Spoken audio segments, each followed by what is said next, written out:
Hi, welcome back to the Spare Room Convos Podcast. This is a podcast where we have conversations about various things in our spare room. If you happen to find yourself here, please give us a like and a sub. I am Brendan Ford, and I am joined by the awesome and forever beautiful Brooke Kuzma. Hey guys. Brooke, how are you living? How are things? How's life? Surviving, Surviving? You're not thriving? No, Damn, he said no. He's owned that ish, huh? Listen, it's winter. We got 2 more weeks until break still. So and I've been sick. You've been sick. I feel like I've been sick nonstop, but I probably gave that bug to you. Yeah. Yeah. He said yeah. It was definitely from you. Or those germy little kids at school, but that's true. For those that don't know, Brooke teaches 3rd grade. Yes. And she's around a lot of snotty burger field kids. I said burger like a damn Burger King. Fucking hungry. Stop you. Disgusting. But yeah. No, I said burger as in like burgers. I know, but like thinking about that as a booger instead of a burger. Well, yeah, that's true. I mean, I guess when you put it like that, I guess. That's what I'm like, freak. Well, that's what we were talking about. Okay, all right. I'm done with this. It's okay. How are you doing? I am good. I'm excited for this show. We're at show number 28. Yes. We're gonna spend, I feel like, the majority of our time talking about the Squid Game reality show challenge that's on Netflix. Yes. We binge watched that. If you haven't watched that or heard about it, it's pretty good. I think it's like 10 episodes. It just came out with the finale on the 6th. So just a couple days ago. Yeah. So no, it was good. We spent most of our time on that. But first, this is kind of old news, but I think it's pretty interesting discussion here. Mark Cuban. Many people know him as one of the, I guess you want to call it like judges, hosts, whatever, on the show Shark Tank. Yes. He's also was the owner of the Dallas Mavericks, which is a NBA team. Okay. For a long time. Since 2000. He bought the Mavs for $285 million. Then he sold a majority stake in the team a few weeks ago now for a dollar amount of $3.5 billion. So he turned $285 million into $3.5 billion. Okay? Jeez. So that's as hell as you like. This man was already loaded, but he is like full-blown mashed potato with the cheese and the bacon bits and everything loaded up. Yeah. And cool. I was reading through a lot of like tweets and the comments, and this is the reason why I want to put this out there. One, because it is like really, really cool that he sold the team and whatnot, and he made a huge return on his, investment and whatnot. Mm-hmm. But there are a lot of, I guess, like tinfoil hat theories out there that I forgot to mention for the setup. He also said he's leaving Shark Tank too. Oh, what? Yeah, so he's leaving Shark Tank, and he sold basically his stake in the team, right? Yeah. And people were saying on the good old Twitterverse that he might be doing all of this to set up a run to be commander in chief. Going into 2024. What? The big old prezzo. Yeah. You're kidding. No. Of course, it's a tinfoil hat theory. I mean, it's nothing really confirmed. But still. Why would he, quit Shark Tank? That's like the most thing I feel like he's known for, obviously. And then all his assets in the team that he owned, sold? Yeah, they'll make a run for president. Yeah. That's crazy. Yeah. Well, if you follow him on Twitter, like, he does not like the government. Like he's all against it. He created or co-created a company that gives like medicine for like cheap. Like he hates like the whole pharma industry too and stuff like that. Like so there's like signs where like he will like tweet about something like political and stuff like that, and like so I don't know if he like would run and try to make a change, but like that's why I want to bring this up, because like it's kind of like crazy. Yeah. I didn't even think about it. I thought he was just like just done. Like he's a little bit older and like he's been grinding for a while. And he's out. When I first saw him, like, oh, he's just trying to settle down. Like, he's already have way like too much money. Yeah, exactly. Like, what else does he have to like do? Right. I know. I didn't want to like discredit him and be like, I was gonna say like, is he qualified to be like president? Like, does he know things? But I guess I don't really follow him on Twitter or anything or know anything outside of Shark Tank, to be completely honest about. I mean, I feel like probably the experience level was probably at the same level that Donald Trump's was in when he ran. Like, you know what I mean? Well, okay. Yes, you know what I mean? That's true. So, and then I want to take this into like another segue, because I saw another tinfoil hat tweet that brought up Dwayne Johnson. I guess he was at I want to say the Pentagon maybe or something like that. Okay. And he might have been there for an actual reason. I don't know. But people are like joking. We're like, oh, he's meeting with the Pentagon and like, you know, the military leaders because they want him to run for like president 2024. What? Yeah. I think I might have seen something about that before too. I've heard rumors about it for a while now though. Like for a couple years, I think people just like tweet it and like say that. I'm like, IG. I was like, yeah, whatever. But like, what if he actually does run? Like, I feel like he'd be the dude to actually like run. Well, like Kanye. Like, yeah, that was just like a hoax. I feel like though. Well, yeah. You know what? I feel like that's what people did last election. No, weren't they like being like, I'm gonna write in Dwayne Johnson, or no? I think so. Because I feel like I remember that from people being like, I'm gonna write him in or whatever. Yeah, I don't know. I'm looking at Twitter again just to see. I mean, obviously it's like a huge like joke. Yeah. Same thing with like Mark Cuban. But like, who would you rather have, Dwayne Johnson or Mark Cuban as president? Probably Mark Cuban, to be so honest. Probably. I mean, I don't know. Not to discredit The Rock either, but I don't really see him being the president of the United States. Like, doing the freaking smolder face, like, come on, that's gonna be the president? No. Can you smolder? Can you imagine, like, if he won and he stepped up to the podium for his like speech, and the first thing he says is, "Can you smell what the Rock is cooking?" I'm like, damn, this is where we are at right now as like a country. Literally. I wouldn't actually question it after everything that's been going on in this world. I mean, I don't know. I feel like Donald Trump opened the door of like celebrity people running. So I wouldn't be surprised if like, I'm not saying Cuban or Dwayne "The Rock" Johnson, but maybe someone else in our lifetime who is a, you know, well-known person right now, they kind of run and actually win it. Like, yeah. I don't know, like, why not? That is crazy. Yeah, it is wild. Okay, so let's go to our headline here, which is Squid Game. Yes. We have on our slate here to talk about some of the contestants in there. Overall, I think it was a pretty good show. Yeah, I mean, I liked it. It was like entertaining at least. I like how they changed up some of the games, so it didn't fit exactly like the actual TV show. Which is cool because it kind of like surprised and shocked people who were in like the actual challenge, and also us like who were like watching it. Yeah. So I thought that part was pretty cool. But what are your thoughts on the overall show? And then if you want to give us your thoughts on like the players and everything that was going on there, that'd be sweet. Kind of to start by piggybacking off what you just said about like the games. I'll be so honest.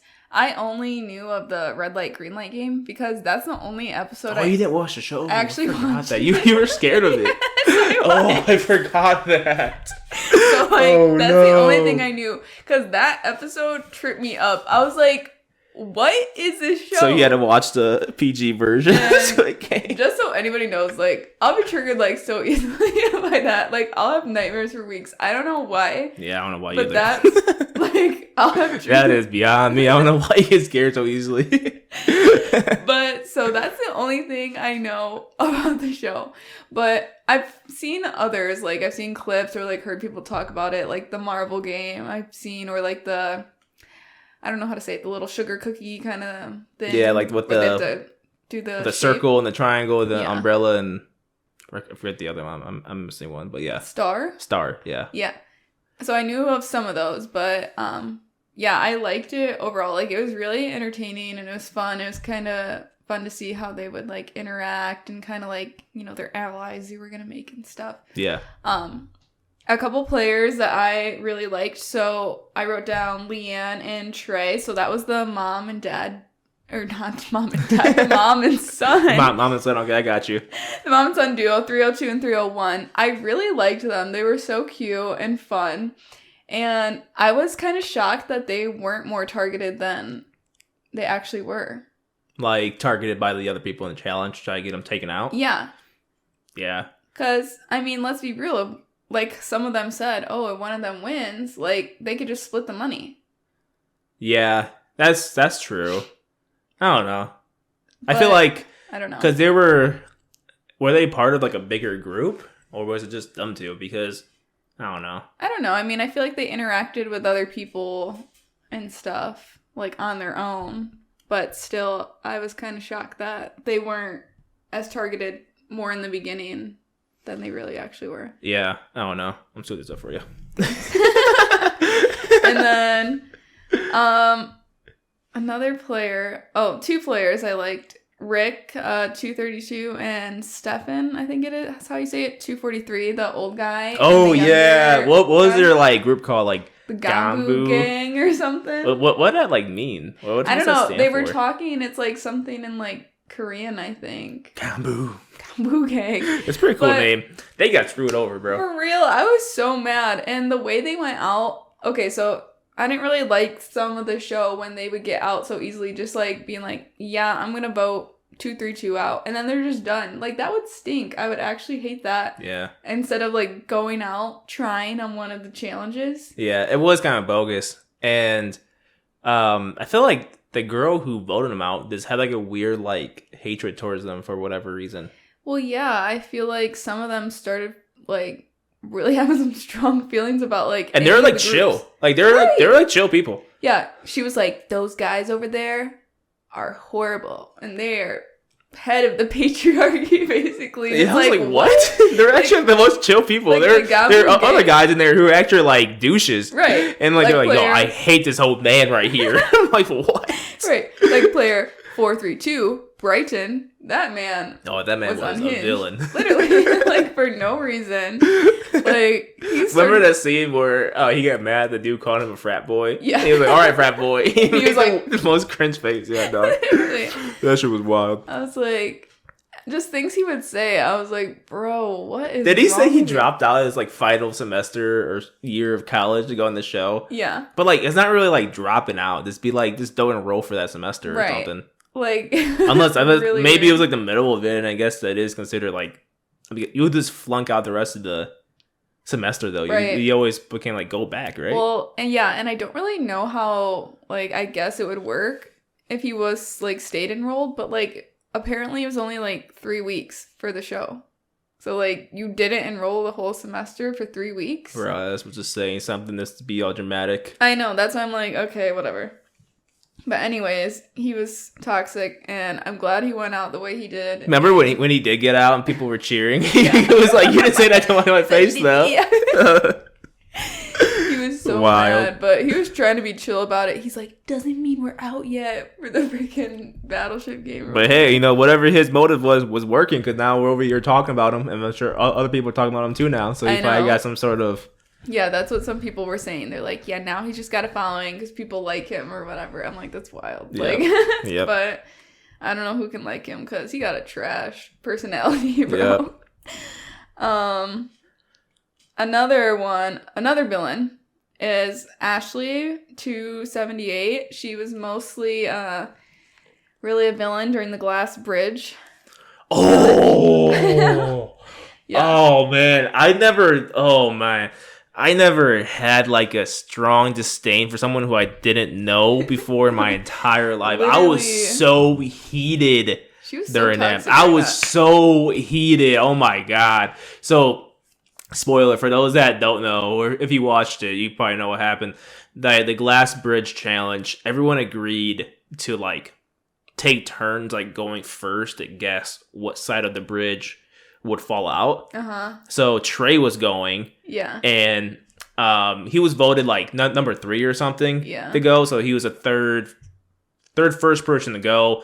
And he jumped and he like stuck it. He didn't fall. Uh-huh. And waiting for Ashley to go behind him. She's like, well, she didn't even say no. She's just like looking off. Yeah. And he's looking back at her like, yeah, come on, girl, come up here and then jump. Like, what you doing? She's just like, no, I'm not doing it. Someone else can like do it or whatever. It's so weird. Yeah. So hold on. Yeah. So Trey jumped again and he like hit it again. He didn't go through like the damn glass. He picked the right side, and then again he was like, come on, what you doing? Come on. And she's same thing. She's like, literally crazy. And then he was like, whatever, I'll just jump again. That's when he like fell through and lost.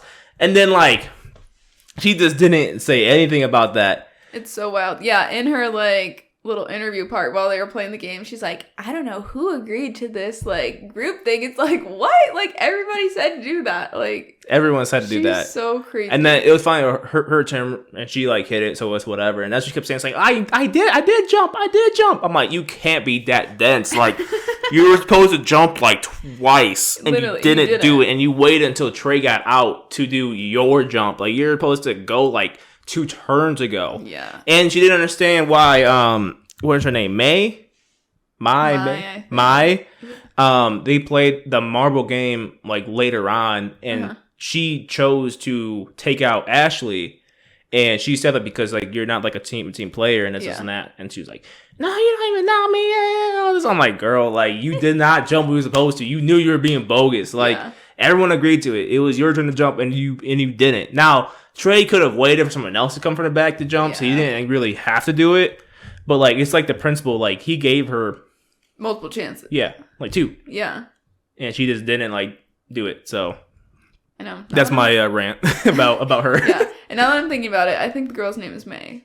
May. I can't remember now though. May or I don't remember. But speaking of her and Phil and Sam were the final 3. Yeah.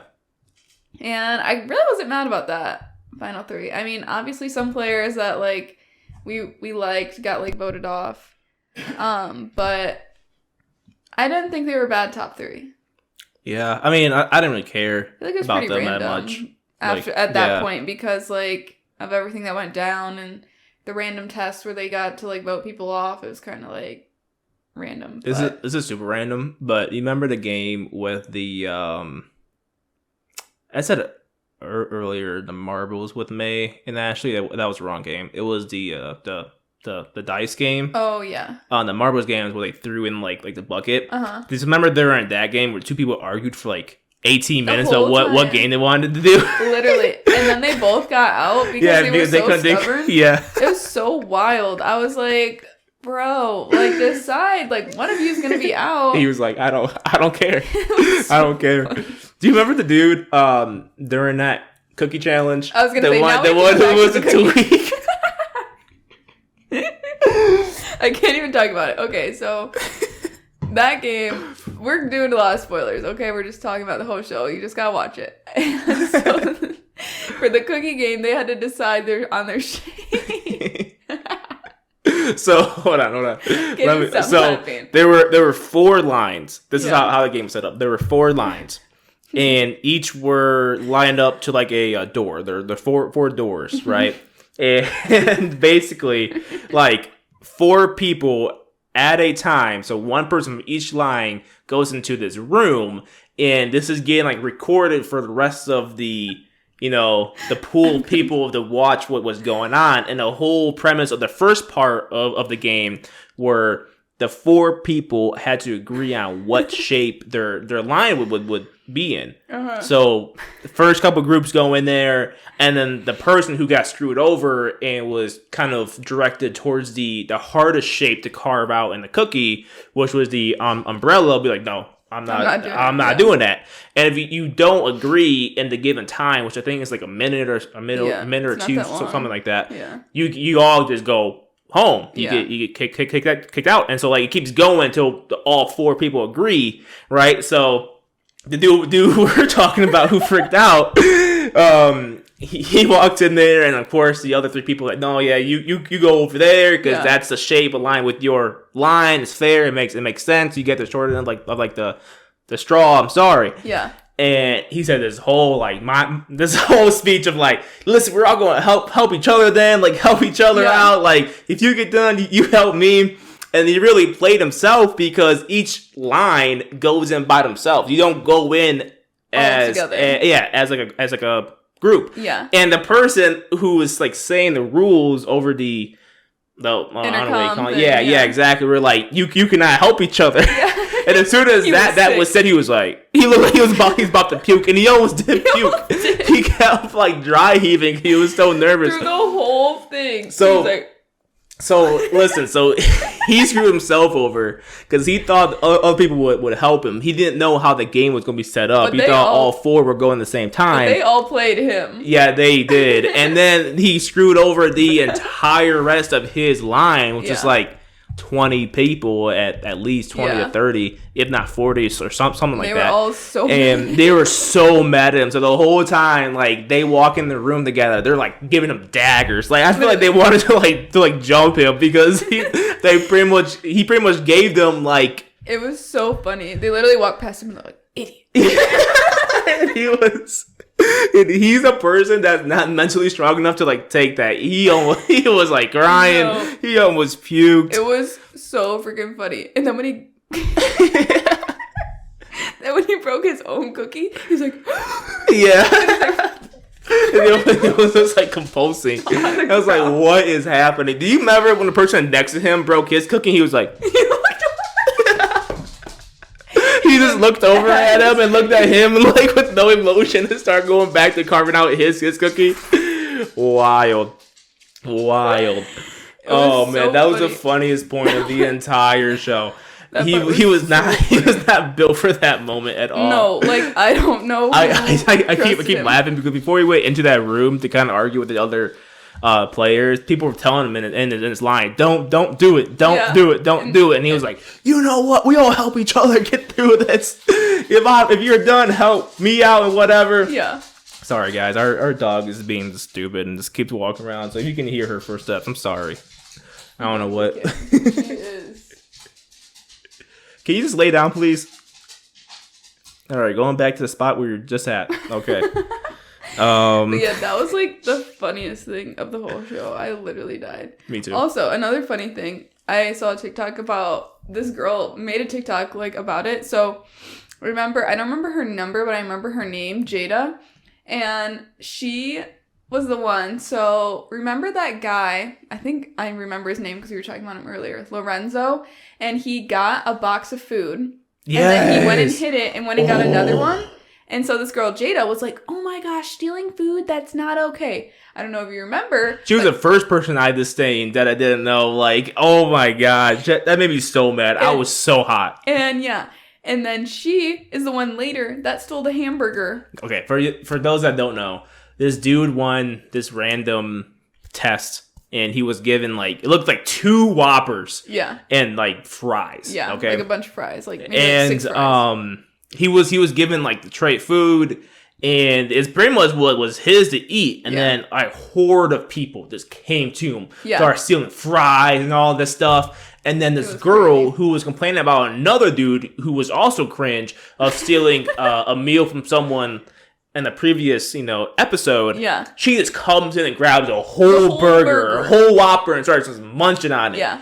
And I'm like, what? Like, oh my, I couldn't even imagine. I would have been so hot if I was that dude. Yeah. But I saw a TikTok that said like he couldn't eat it. Yeah. So like I guess it's like whatever, but still I was hot and like I was like, how you just what type of person you gotta be to go and to steal someone's food like a whole burger. Not like a fry or something like that, a whole burger. Right, she's wild. And she made a TikTok that was like, I only got like 1 bite or whatever. I'm like, girl, probably not. I'm like, you definitely even said that you ate it up. Like I'm sorry. I gotta be that person. When she got booted out, I was so happy. Right. I was like, yeah, take your crying ass home. Wasn't it May that beat her? Yeah. Yep. I'm like, yep. Queen May took her out. I was like, yeah, you gotta be gone because once you did that, nope. Yeah. I feel like the last thing I want to talk about with this, if you don't have anything else, is like the actual time it took for the games. So I saw a TikTok, and like I don't know how true all this is, but like basically they were in London apparently, like where they filmed all this, and like these huge like warehousey type of things. And apparently it was super cold during like the red light, green light one. And obviously in the show it makes it look like they're standing still for like a minute or two, right, when they say red light. But apparently they had to freeze there. I've heard a range of people say from 20 to like minutes to like almost an hour. That's crazy. So like when that girl was like squatting. Yeah, she's like, "What am I squatting?" Yeah. I was like, "We only squatted for like 30 seconds." Yeah, we're like, a minute you can't hold a squat, but apparently it was like 30 minutes or more. Why do they have to stand there frozen for like 30 minutes? Like apparently that's how they were like filming. Like they'd go around and like get everyone's reaction, like if they got out, and like for drone shots. Like apparently the roof was out for that. So it was colder. Like freezing, yeah. And that's why people were like keeping their hands in their pockets too, because then like they were freezing and like they were trying not to move. So it probably took like 8 to 9 hours, probably 10 hours to record that one game. They said it took green light, red light. Yeah, forever, which is crazy. Yeah, I'll just move. So like, I'm done. Literally. But now it like makes sense why people are like laying on the ground. Like, shoot, I'd lay on the ground. Yeah, I would lay on the ground too. Yeah, like, because standing would be tough. Right, because if you're frozen like forward, like shoot, there for like an hour. I'll just curl up in the ball. I'll just. And then get up and run and like go really quick again. But then like that's hard too. Like what if the doll catches you sliding down on the ground? It's like the wrap. It's a wrap. All right, so I think that's enough about Squid Game. Again, go watch it. Yes. I think it's pretty good. Season 2 of the actual fictional part of the Squid Game show is in, I think it's shooting, or it got approved or something like that by really? Netflix. Yeah. Like the real show? Yeah. So we got more action coming along. So and I know season 2 for like the challenge is gonna be a thing too. Oh, okay. Well, that's what they said at the end of the thing. They're just like force feeding this Squid Game. Like, you will watch this. Literally. But like, I don't know. We can get into it another time. But I'm like thinking, like, are they gonna do the same games? Are they gonna switch something up? I don't know.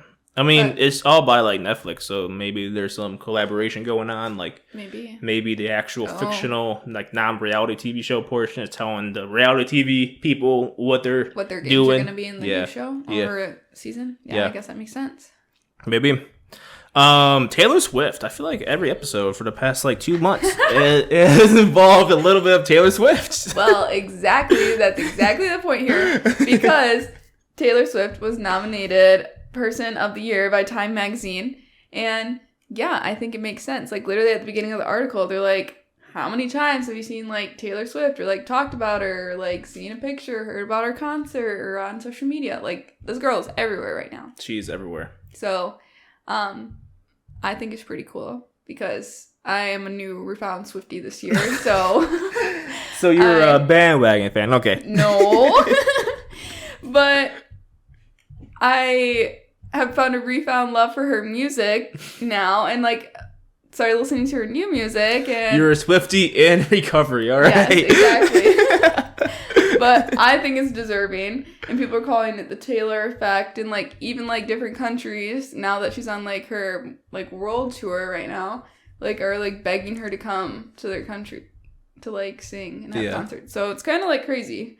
But I read the article of her, and like she talks about anything and everything about herself, but something really cool she talked about was getting ready for like the Eras tour, like currently, and she got ready like every day, like 3 months I believe before the show, like even like her first show.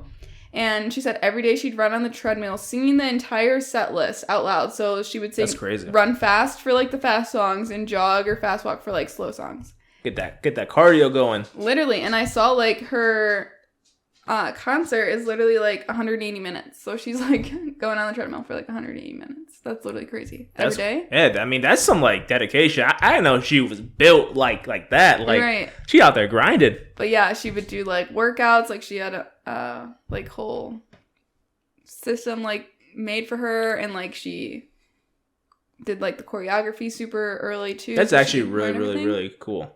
Yeah, I didn't know she did all that. I thought that was, like, super interesting, but she just said that she wanted to, like, be in, like, shape and, like, know all her choreo, so, like, when it came time for the concert, like, she could just have fun and, like, not have to worry about everything or... Also probably get the best performance that she can, too. Like, you can't really get the best performance possible if you're out there winded, which during... I mean, her concerts were, like, pretty long, right? Yeah, like, 180 minutes. Like, I think it's, like, 3-hour-long concert. Yeah, I mean, like, you gotta be in shape for that. For real. And then she does her concerts in each city 3 nights in a row. Yeah. Crazy. Yeah, it's definitely wild. But she talked about a lot of, like, big things, like, that have happened in her life. Like, we all know about the Kanye West stuff that goes on with her. And she talked about the phone call that was made up between her and Kanye. So Kanye made a song about her using, like, vulgar lyrics, and he was saying, like, oh, Taylor knew about it, and then Kim Kardashian faked this call, making it sound like Taylor was saying that she knew about it, when Taylor was like, no, like, when you say faked the call, like, they, like, AI generated her voice? Yeah, she, like, edited it. Oh, interesting. And Kim Kardashian, like, released it. She said in the article, you have a fully manufactured frame job in an illegally recorded phone call, which Kim Kardashian edited and then put out to say to everyone that I was a liar. Yeah. She said, like, it took her down psychologically because, like, she knew she wasn't a liar. She's like, this is fake, but then everyone's, like, believing it because it's literally a video. And she said she moved to a foreign country and didn't leave a rental house for a year and, like, wouldn't answer phone calls because she, like, could not trust anyone. Damn, they're kind of... I mean, they already were, like, sleazy people, but they're extra sleazy for that. Yeah. And then Kim came out not too long ago in 2020 and said that the situation forced her to defend him, as in Kanye. Like, girl, you didn't have to do none of that.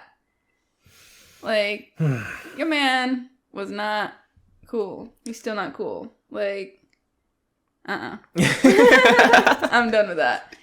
But she made a killer album out of that. Reputation, one of my favorites. I was about to say, you can't do anything wrong to her because, like, she's going to use that and come up with, like a sold out album stuff and a tour and just make that turn that into, like, just, like, money. Right. And before the Eras tour, like, the Reputation tour was, like, one of her biggest tours and everything. And, like, everyone knows that's about them. Like, come on. That was, like, what was going on in her life. And it's all about, like, snakes and stuff. Like, yeah. And you can tell, like, Look What You Made Me Do is all about Kim K and Kanye. Yeah. Like, she's, like, the master of taking everything bad that happens to her, flipping it into, like, a profit. Literally. She, like, had a quote in here somewhere. I don't know where it is, but she was saying, like, trash takes itself out every single time. And it's, like, exactly, like, she's not the bad guy in any of this. Like, it's kind of freaking crazy. But I'm so ready for the re-recording of Reputation. She said she has 6 vault tracks, like, in her vault that are extra songs that come out when she re-records. Okay. And she says they're fire, and I'm so excited. Like, Reputation, Brent, is so good. Like, so good. It's, like, my favorite Is that your favorite era? Yeah. That, okay. What's the fashion for that? Like, if you were to go to her concert, well, Reputation is, like, all black with, like, the red lip. Like, she, like, her gothic kind of, like, era. Okay, like, so, like, emo-ish. Yeah. Okay. But then, like, the second favorite album that I like is Folklore. And that's the really, like, indie kind of, like, is that, like, one of her, like, first ones? I don't know. No, it's, like, a newer one she came out with in 2020. Exile, you know the song you like with which one is that? Bon Iver. I think I see. Oh, yeah, that one. Okay. That one, yeah. Okay. Has that song on it. What's the fashion for that era? That's, like, flowy in the woods. Girl. And that's my other era. That's awesome. But those are my 2 favorite. And I love Lover. And see, those 3 are all different. Okay. What's the fashion for, like, Lover then? Lover is, like, pink, sparkly, girly. Oh, wow. Okay, so it's very drastic. We got, like, emo to, like, walk in the woods barefoot to like princess stuff. Yeah. Okay. Exactly. Okay. But she also talks about, like, with the re-recording albums, and I didn't ever know this, but she said Kelly Clarkson was actually the one who kind of was, like, told her to, like, redo her albums when, like, all that stuff with Scooter Braun came out, like that he owned all her music and stuff, and she was like defeated about it. She said she ran into her, and Kelly Clarkson was just like, just redo it. And she said her dad would say the same thing, but she said this thing, let me see it. She said, "How can I possibly do that? No one wants to redo their homework if on the way to school the wind blows your book report away." And I thought that was like interesting, because even herself, she was like, "Why would I redo all my hard work that I've done all these years?" I wouldn't want to redo it either. But it's just like the way she's doing it, like tackling it. Like she's not gonna like let it get her down, and she's like taking ownership of everything that's hers. And now from that point, from like an IP perspective, that was a great move. Yeah. And also in hindsight 2020, it was a great business move too, because she just made tons of money. Right. Redoing all of her albums. And that's what she's like saying now. Like she's like, this is like my height really, and she's like, I've never felt like more creative, and like she's like, I got so much money basically, like I don't know what to do with it. Yeah. And she could probably like retire off of this past year alone. Like, yeah. I really want to see, like, maybe someday we can like Google like how much money she made this year compared to the rest of her career before this year. I want to see. I would want to see that too. Or did she start going on tour this year? Right, it didn't start last year, so it's only this year. Yeah, like, so I want to see this 2023 how much money she grossed in comparison to whenever she first blew up, like 20 something, like 2010 or something. I don't know when. Like, I'm pretty sure like this tour like made her like a billionaire, something like that. I mean, yeah, the tour, right? Then you have like the sales of like the actual music, that like the albums, right? Before, I guess, cause that's kind of beforehand, but whatever. So yeah, the tour, and then she came out with a movie version of her concert. So that probably jumped up something. Yeah. And then you have merch. Yeah. From all the damn concerts. Yeah. Yeah. And now she's going on a world tour, and then she's coming back to the U.S. again next year. That's crazy. Yeah, she probably can stop doing anything. Like she can just. Yeah, I'm done. Yeah, and have enough money to last like 4 lifetimes.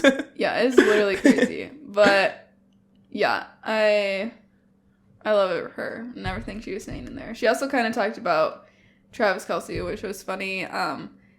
Like when she goes to the games, she said, "I don't know how they know what suite I'm in. There's a camera like half a mile away and you don't know where it is, and you have no idea when the camera's putting you in the broadcast, so I don't know if I'm being shown 17 times or once." She said, "I'm just there to support Travis. I have no awareness of if I'm being shown too much and pissing off a few dads, Brads, and Chads," which is such an iconic line. But like Chads and dads. Yeah, but I get that too. Like I see people all the time being like, "Get Taylor Swift off this football game," going crazy. But it's like, they're just capitalizing on her. Like, they know how famous she is. They're going to show her. Yeah. Twitter, on Twitter, the NFL account made her their, like, header before. That's like, wild. When things were getting, like, when they first came out. Yeah. I'm pretty sure it was after when the Chiefs played, like, the Bears. That was the first game she went to. Yeah. Yeah. I mean, it's kind of like whatever. I don't really care that much. I mean, it gets a little bit excessive when, like, when I'm watching a game from, like, a fan, like, again, she can't control this. It's not her doing. Right. But it was like, to your point, the league was overdoing it because they showed her like 15 times. Right. And it's like, okay, dude, like, can you just show the game? Like, what are we doing? It's cool to show her, like, sometimes during the game they'll show the famous people and like attendance and stuff like that, which is like cool. But like, it's like, yeah, here's a play and here's Taylor Swift. And it's like, oh, they just scored a touchdown and here's Taylor Swift. It's like, oh, like, come on. Someone just ran onto the field going streaking. Here's Taylor Swift. It's like, okay, guys, like, we like get it. She's at the game. Right. Okay, can we move on to the next like thing here? Exactly. But yeah, it's like she's just there like any other of the wives and girlfriends and other famous people are, to like watch the dang game and support whoever they're there to support. And yeah, hopefully now it's like the normal. They can kind of enjoy their peace. And, and not use Taylor Swift as like a cash cow and like, for sure. You know what I mean? But yeah, that's all I have. But that's cool. It's well deserved. It is. Taylor Swift Person of the Year. Let's go. The end of today's show. I have 2 random points here. I watched the cartoon, I guess you can call it cartoon / sitcom-ish show, whatever you want to call it, called F is for Family. Mm-hmm. And I bring this up because for a while, so this show came out in 2015. It ended in 2021. Oh, really? And so it was on Netflix for a long time. But you know when like you're just scrolling Netflix and you see stuff pop up, you're like, that looks just weird. Yeah. I'm never going to watch that. Uh-huh. So I felt that way for years. I kept seeing it pop up. I'm like, I'm not watching that. It's kind of weird. I don't want to waste my time on that. But one day, a couple weeks ago, I was like, you know what? I think that's when I was like sick. I was like, you know what? I have nothing else to watch. Right. I'm just going to try it. Exactly. And it is the funniest damn show ever. Okay, so it's co-created by Bill Burr, which I guess I never knew the actual cast, because if I knew Bill Burr created it and he actually stars in it too, I would have watched it, because I'm a fan of his work. I think he's really, really funny. Yeah. Also co-stars Laura Dern and Justin Long. He got 89% on Rotten Tomatoes. That's pretty good. I didn't look that up until after I was done, because I was like, man, that's a really good show. I want to see what like the score is, the ratings and whatnot. And it's rated really, really high. I'm like, I can see why. Yeah. It's the best way I can explain it. It's like a mixture of like Family Guy, South Park, right, stuff like that. Like a American Dad-ish too in there, maybe a little bit. Yeah. But it's just a very like funny humor, dark humor, unhinged, funny, unhinged, and there's actually like depth to it, right? Yeah. So when you watch like Family Guy, you can just like turn on any like episode and watch it, but like F Is for Family has like actual like plot to it. Yeah, like it has depth, and there's like character development involved in it. It follows actual storyline, and it's 5 seasons long, so it's not a very long show. Yeah, but they pack a lot in there, so I loved it. I give it like a 9 out of 10. That's one show I could probably like rewatch with no problem. It is so damn funny, and again, there's depth in it. So I probably have to watch it again to catch on to things. But yeah, I don't know. I just want to bring that up because like there's probably shows out there you all skip and whatnot, and like it's actually like a really good like show. So maybe just try out those shows, and if you haven't seen F Is for Family, watch it. It really is super funny. Definitely don't let your kids watch it. No. Don't let your kids watch it. Don't let your kids watch it at all. It's more unhinged than Family Guy and South Park. I'll just tell you that right off the bat. Just because it's a cartoon don't mean it's for kids. Yeah, it's not for kids. The content in there, the language, all that stuff is definitely not kid approved. Don't let your kid watch it. But if you like, if you grew up like me with Family Guy and South Park and all that stuff, I think you would really, really enjoy it. The show, again, it's called F Is for Family, co-created by Bill Burr. Go ahead, try it out. The last headline I want to talk about, that's before recording the show. Now, we're recording this on Saturday. Shohei Ohtani. If you all aren't a baseball fan, you probably have no idea who that is. It's like, if not, he is the best player in baseball right now. Oh, really? Like, there's no like debate. He really is. Okay. And he's like a generational guy, like Hall of Famer type stuff. His talent is crazy. Dang. So he can pitch and he can also like hit. And he's like the best at like both. Okay. So he hit the free market this offseason, and people were just like going to war for him. Like many teams want him because he's like a franchise-changing player. Like you put him on a good team, your chances of winning the World Series just skyrocket. Right. He's the best player in the world right now.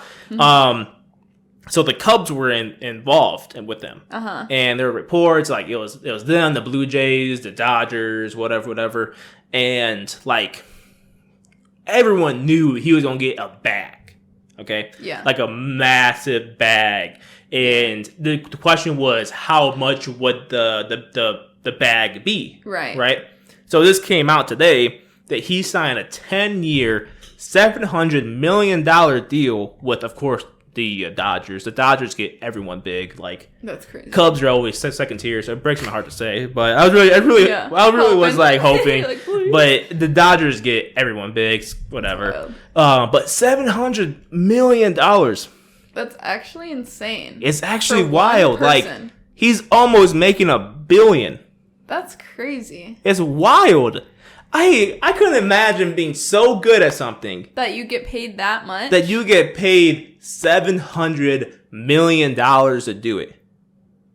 You probably don't know, but like, how much do like other players get? Like, I don't know. I mean, like there's other like multi-hundred dollar deals out there.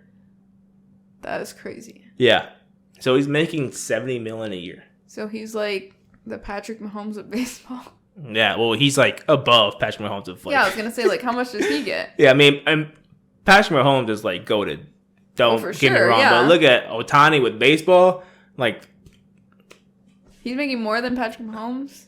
I mean, I know it's a different sport, but that's crazy. Yeah, because I think he signed. Didn't Mahomes sign like a $400 million deal or close to $500? I don't know. I just know people talk which about is also how crazy he too. makes like $1 a second or something. Well, like plus like endorsements. Yeah, I mean, plus endorsements. I bet Shohei Ohtani will bring in close to like $1 billion. That is literally before crazy. The end of his like career, at least. Yeah, that is pretty wild. But I would love to be that talented to just like play a dang sport every day. Well, anything. I couldn't imagine like. That's crazy. I could imagine getting paid like $1 million for my skills. Literally. But $700 million? Yeah. Whew. Like, you know, and like the thing is, like, he just got surgery on his like elbow, so he can't even like pitch right now. Oh God! And they have that much faith in him that he's still gonna. Because he's that good. Wow. Because when he's healthy, he's the best player on the planet. That's actually crazy. Yeah, like. 700 million. So yeah, that's why I want to bring that up. It was like I can't even fathom like getting paid that much money for your skill set, and then like also I'm just sad because the Cubs didn't get him. So. Yeah, that is a downfall, but dang, it's crazy bag. It's a crazy bag. It's outlandish. Yeah, it is. But okay, that wraps up our show, episode 28 in the books. If you stumbled your way here somehow and you watched this entire thing, thank you. Please give us a like and a sub. It helps our channel grow. Again, I'm Brendyn. And I'm Brooke. And I guess we'll see you when we see you. Bye, guys.